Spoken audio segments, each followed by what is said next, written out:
La COVID-19 a frappé toute la population, mais particulièrement les entrepreneurs, qui ont fait face à de grands défis pour passer à travers cette crise inattendue. Nous sommes allés à leur rencontre afin de connaître leur histoire.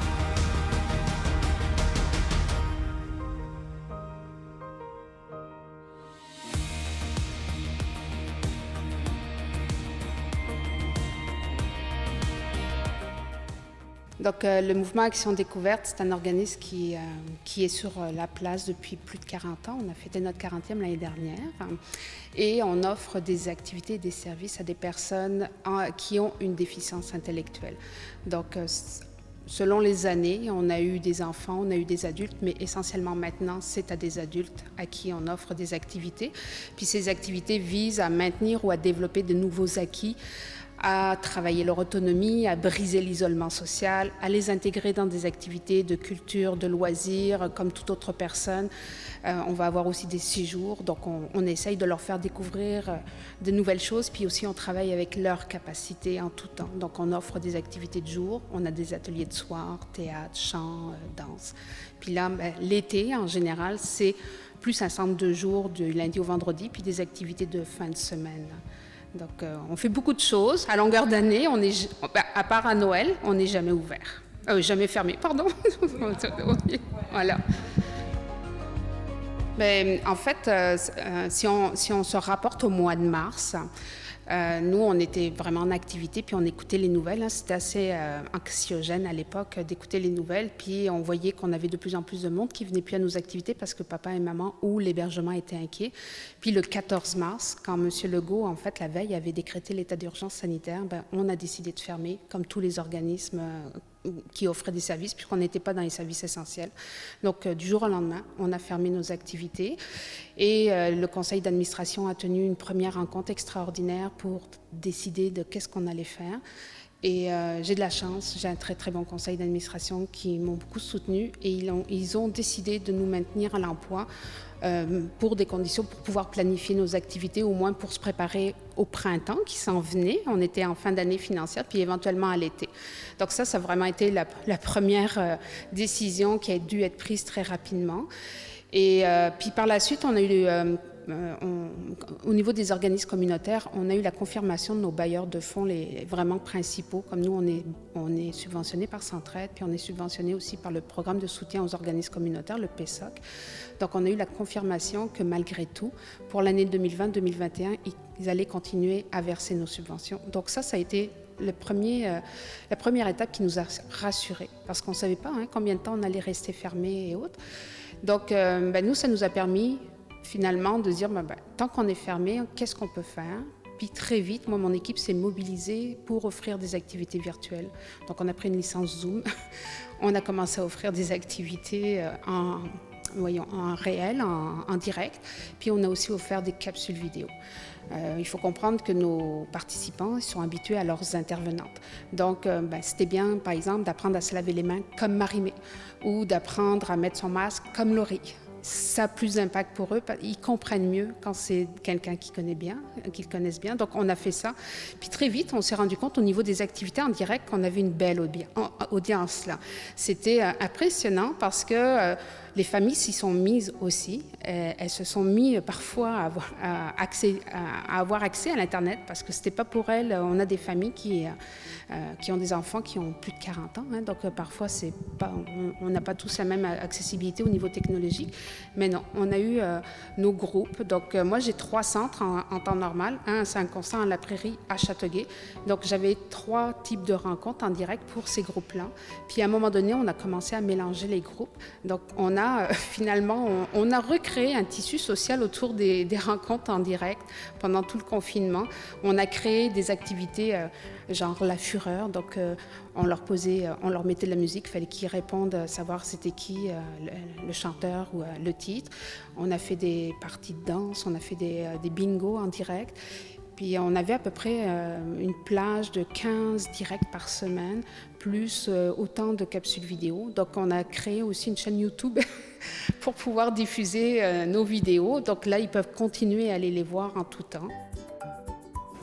Bonjour tout le monde! Aujourd'hui, nous allons faire des biscuits aux bananes ensemble. Tout d'abord, nous allons avoir deux besoins. D'une spatule, de différentes tasses à mesurer,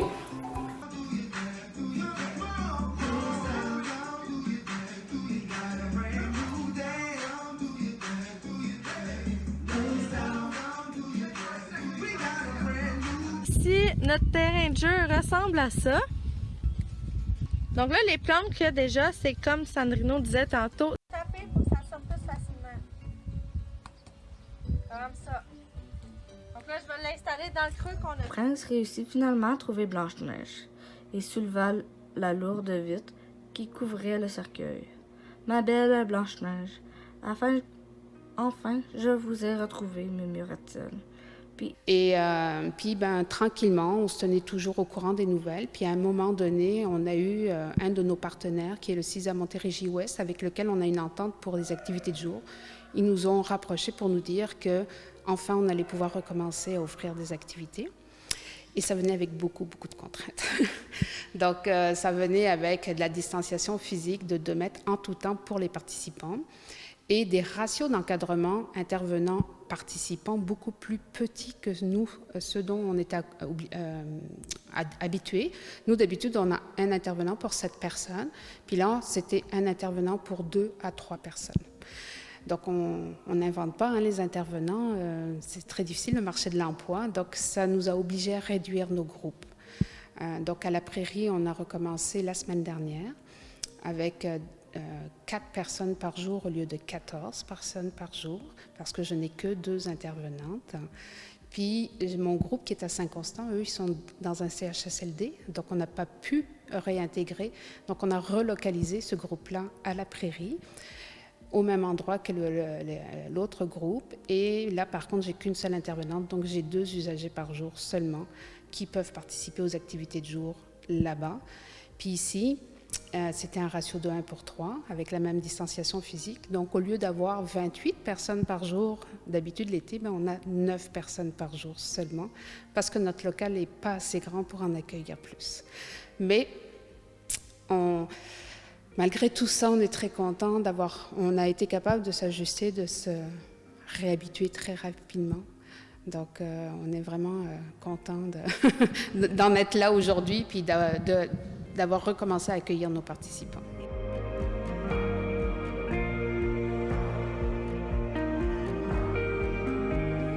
En faisant nos activités virtuelles, au début, on ne savait pas trop, puis surtout au niveau de l'équipe, on ne savait pas si on allait avoir beaucoup de participants qui allaient pouvoir se connecter.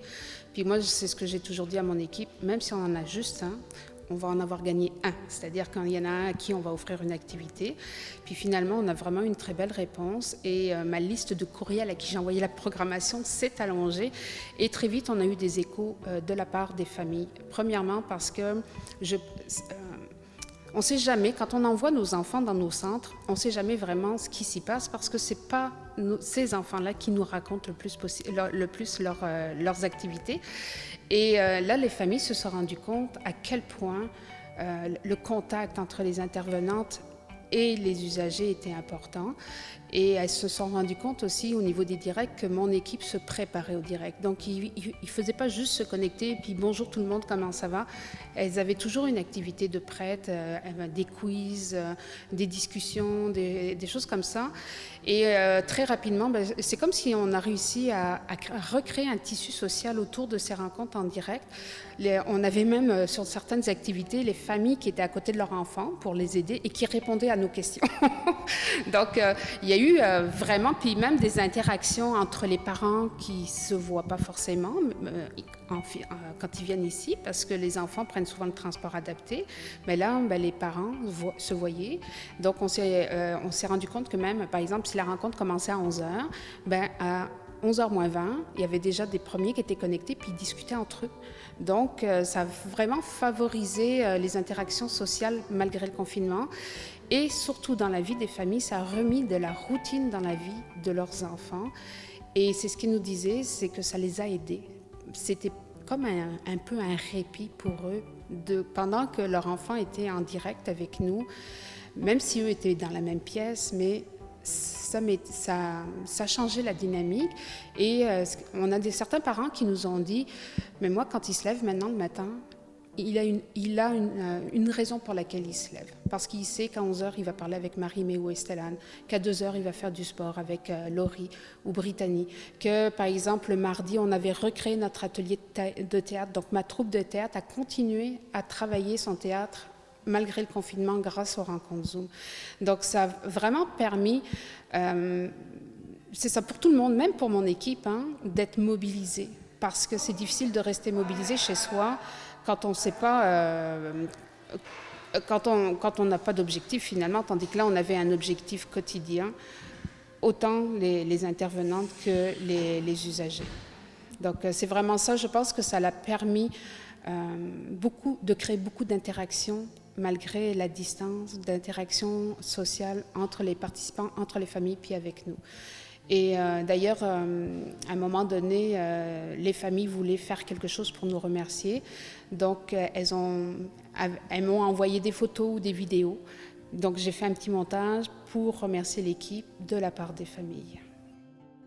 Bien là, en date d'aujourd'hui, nous, évidemment, on reprend, on s'ajuste, on a du matériel. C'est pas juste la distanciation. Moi, mes intervenantes, elles portent des masques, elles portent des visières ou des lunettes parce que parfois, elles font de l'assistance directe à la personne.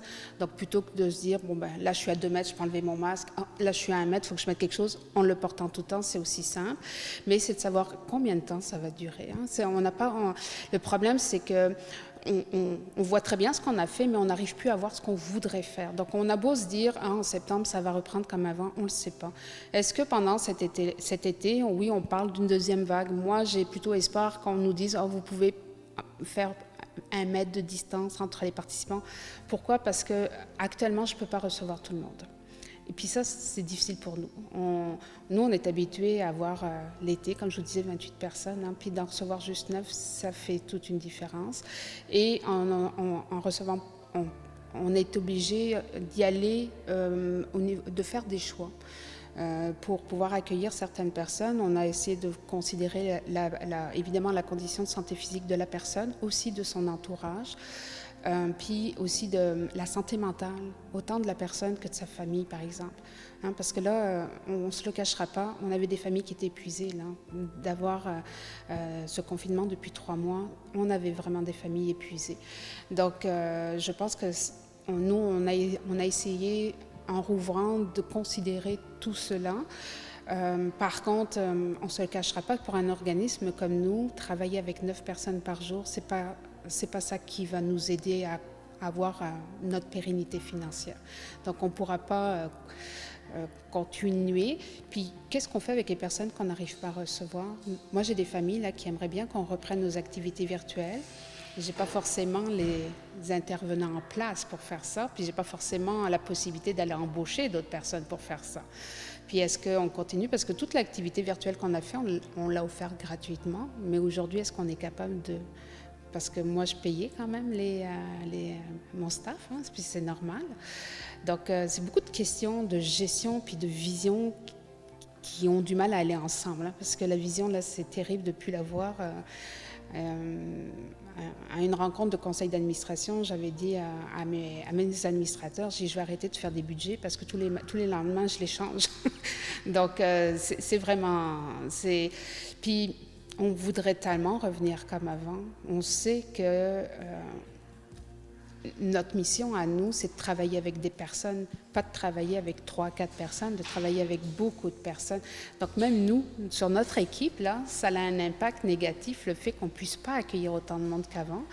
Parce que, puis pareil, on veut les intégrer dans la société, mais là, on ne peut pas sortir encore. Donc finalement, notre mission, on l'a remplie d'une autre manière, mais pas aussi bien qu'avant. Donc est-ce que ça va être ça cet automne? On espère que non.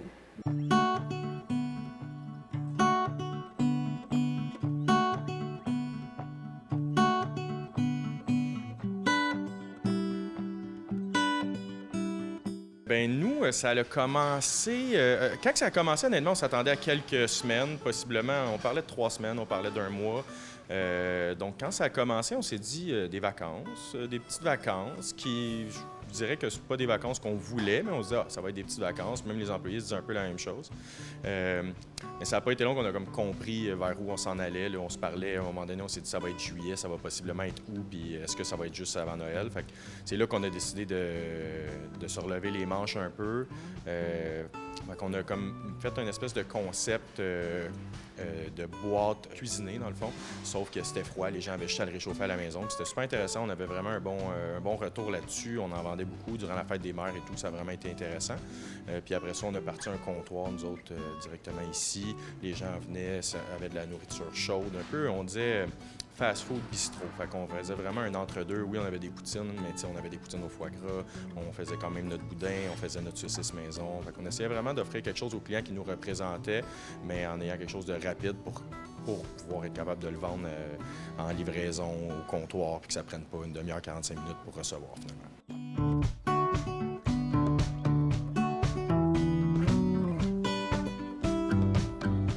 La motivation, c'est sûr que nous, elle vient du fait qu'on est 2 propriétaires, c'est pas une grosse entreprise, donc c'est sûr que les fonds, on n'en a pas à l'infini, puis à un moment donné, ça fait 8 ans, presque 9 ans, dans le fond, qu'on a les entreprises, qu'on a chez Julien, puis l'ours, ça fait probablement à peu près 4 ans. Fait que nous, c'était sûr à 100 % qu'on n'allait pas laisser juste tomber ça, puis qu'à un moment donné, on allait juste dire clé dans la porte. Moi et mon associé, on est des gens trop motivés, puis on a mis trop d'énergie là-dedans pour se dire qu'à un moment donné, on allait le laisser aller comme ça. En même temps, on est des gens aussi qui aiment travailler, on aime notre job, fait que se lever le matin pour venir encore faire plaisir à nos clients. Puis, tu sais, c'était une demande qu'on avait aussi, là. Fait que, tu sais, on pouvait pas faire comme si elle n'existait pas. Tu sais, on avait les commentaires sur Facebook des gens qui disaient comme « Quand est-ce que vous allez rouvrir? Avez-vous des choses à nous offrir? » Des choses comme ça. Fait que, on s'est dit, on peut pas passer à côté. Puis finalement, c'était quand même mieux que ce qu'on aurait pensé. Tu sais, on pensait faire ça peut-être juste pour nos bons clients, pour leur rendre service. Puis finalement, ça a été quand même quelque chose qui nous a tenus à flot, qui a fait que le restaurant va réouvrir demain, puis qu'on va repartir sur une vibe intéressante, puis on n'est pas démotivé. La motivation est encore là, finalement.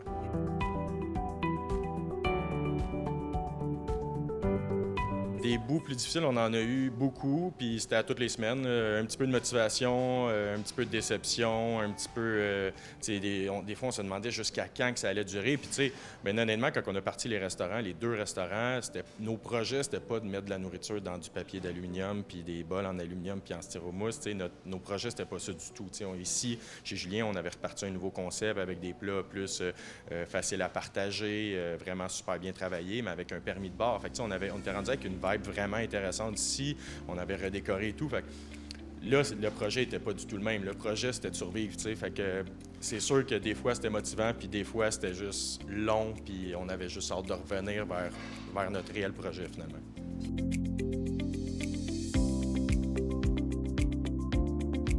Bien, financièrement, honnêtement, c'est sûr que j'ai un associé qui sait compter aussi, puis qu'encore là, ne nous laissera jamais tomber jusqu'au plus bas niveau. Mais oui, ça nous a permis de rester à flot, en quelque sorte. C'est bien certainement qu'on n'a pas fait de l'argent, mais on n'a pas perdu tout ce qu'on a réussi à faire en 8 ou 9 ans. Là, je pense que ça va peut-être nous prendre 1 an à s'en remettre, mais ça ne nous en prendra pas. Ben, en tout cas, à moins qu'il y ait une deuxième vague, là, on ne le sait jamais là, finalement, là, mais ça va peut-être nous prendre 1 an, mais je pense pas que ça nous prenne 3 ou 4 ans à s'en remettre, là, finalement.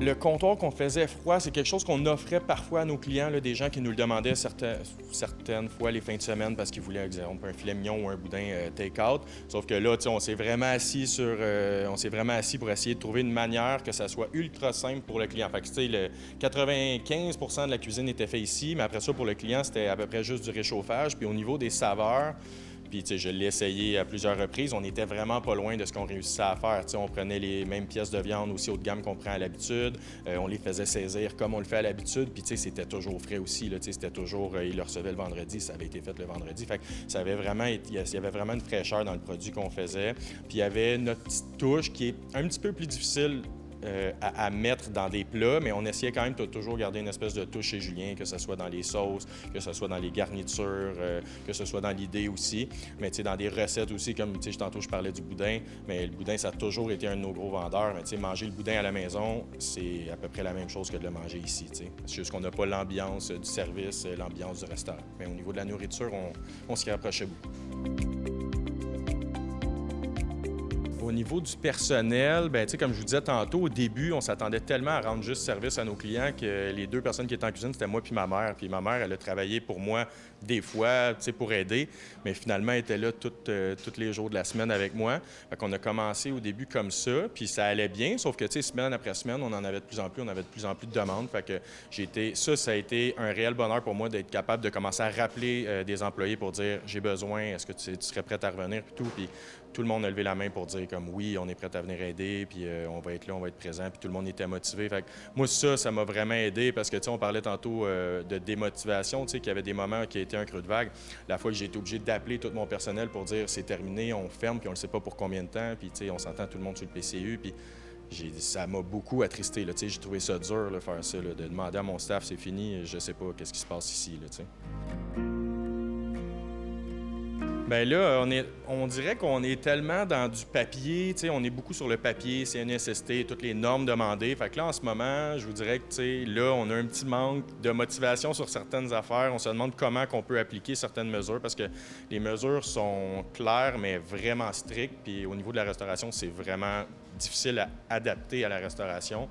Fait que là, on est un petit peu, on se questionne sur bien des choses, mais on se dit que, en agrandissant les terrasses, on va possiblement être capable d'aller chercher un petit peu de clientèle là. On se motive en se disant aussi qu'il annonce un été chaud, fait que possiblement aussi qu'on va être capable d'asseoir plus de monde à l'extérieur.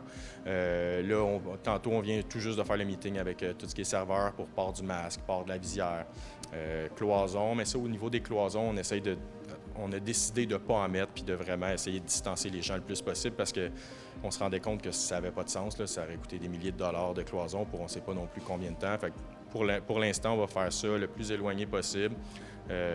Puis ça va faire peut-être un 30 % de notre clientèle, 40 % de notre clientèle. On espère au moins que ce 30-40 % là soit au rendez-vous, soit heureux d'être là puis le démontre aussi. Là. Fait que, non, je pense qu'on peut s'en aller vers de quoi d'intéressant. Puis de toute façon, j'ai l'impression que quand on va avoir nos premiers clients qui vont rentrer, toutes ces mesures-là, on va un peu les oublier. Pas les oublier dans le sens qu'on les fera pas, mais les oublier dans le sens où on va recommencer à avoir le bonheur de cuisiner une vraie assiette dans une assiette de porcelaine, de la rendre belle, puis que le client le reçoive, puis donne ses commentaires dessus. Fait que je pense qu'à ce moment-là, on va recommencer à avoir une motivation. Dans le fond, au niveau du take-out, on va rester ouvert. Par contre, on était seulement... Avant, on le faisait du Uber Eats, là, dans le fond, à l'Ours, on faisait un petit peu de livraison. Là, dans le fond, tout ce qui est secteur livraison s'en vient chez Julien. Au niveau de tout le passage pour les clients, c'était plus simple de le faire ici. Donc, on va avoir la livraison qui va se faire ici. Donc, on a adapté le menu de chez Julien. On a changé un petit peu le concept que je vous disais tantôt, qui était un petit peu sur le concept du partage et tout. On l'a fait un petit peu plus dans un concept bar, terrasse, pour que ce soit plus facile, peut-être plus rapide, puis peut-être plus simple aussi de venir manger chez Julien. Fait que pour la période estivale, on va vraiment se faire ça un petit peu plus simple, facile de s'en commander à la maison, mais des produits qu'on a testés puis qui sont bons à manger en livraison aussi. Là, ça va pas arriver, ça va arriver, puis ça va être d'une belle qualité dans le fond. C'est sûr qu'on invite tous les gens à venir nous voir, mais c'est ça. Il faut savoir que oui, on l'a eu dur, mais on est tous des gens motivés, on est tous des gens qui aiment leur métier. Puis comme je vous dis, on l'a senti aussi quand on a réouvert puis que tout mon personnel a dit oui puis a levé la main pour revenir. Fait que je demande aux gens de juste venir avec bonheur, puis montrer leur bonheur, puis montrer qu'ils sont contents qu'on réouvre, puis de venir nous voir en grand nombre, mais avec capacité réduite finalement.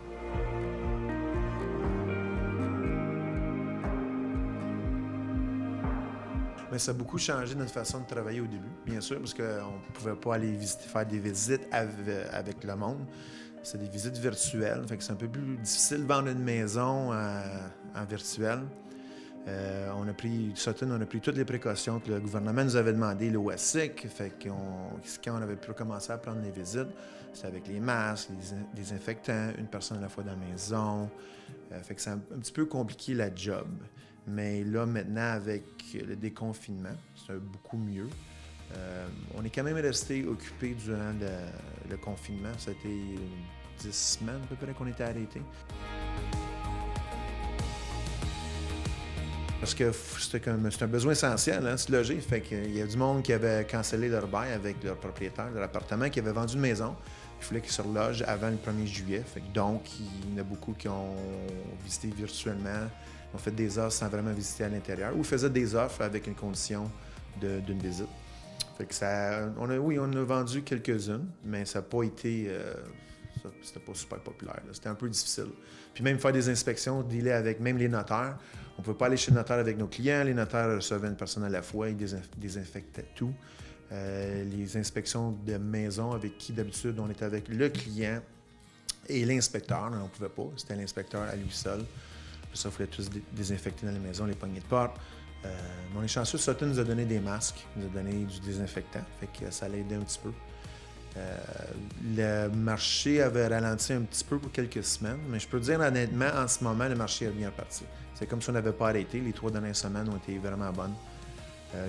Malheureusement, pour les acheteurs, il n'y a pas beaucoup de maisons à vendre à Châteauguay. C'est un peu plus difficile. Le marché en ce moment est super bon pour les vendeurs parce que il devrait y avoir en ce moment entre 200 à 300 maisons à vendre à Châteauguay. Je pense qu'il y en a comme 65 en ce moment. Fait que c'est vraiment une surenchère pour les maisons au plein prix. Je pense pas que ça va durer. Il va y avoir de plus en plus de listings dans les prochains mois à venir. Ça n'a pas vraiment affecté le marché des maisons à 200 à 300 000, 400 000. Je pense que ça va plutôt affecter les maisons comme 700, 800 000 dans le futur. Parce que le gouvernement a créé comme une ballonne artificielle avec l'argent qu'ils ont donné à tout le monde, les banques qui ne vous obligent pas à payer l'hypothèque. À un moment donné, ça va éclater. Je ne sais pas quand, mais en ce moment, c'est le temps d'acheter. Les taux d'intérêt sont très bas. Les SCHL, par contre, ceux qui assurent les prêts hypothécaires vont peut-être resserrer un petit peu leurs normes. Fait que c'est le temps d'acheter. Moi, ça a changé. Oui, ça a changé un peu la façon de travailler. J'ai trouvé ça un petit peu difficile. On est habitué de travailler d'une certaine façon. Fait que là, durant le confinement, on a vraiment changé la façon de travailler. Puis là, maintenant, c'est un peu... avec le déconfinement, c'est pas évident. Parce que changer de façon de travailler, revenir à la façon que tu travaillais. Il y a des clients qui sont très anxieux à cause de la COVID, des clients qui ne font pas attention du tout.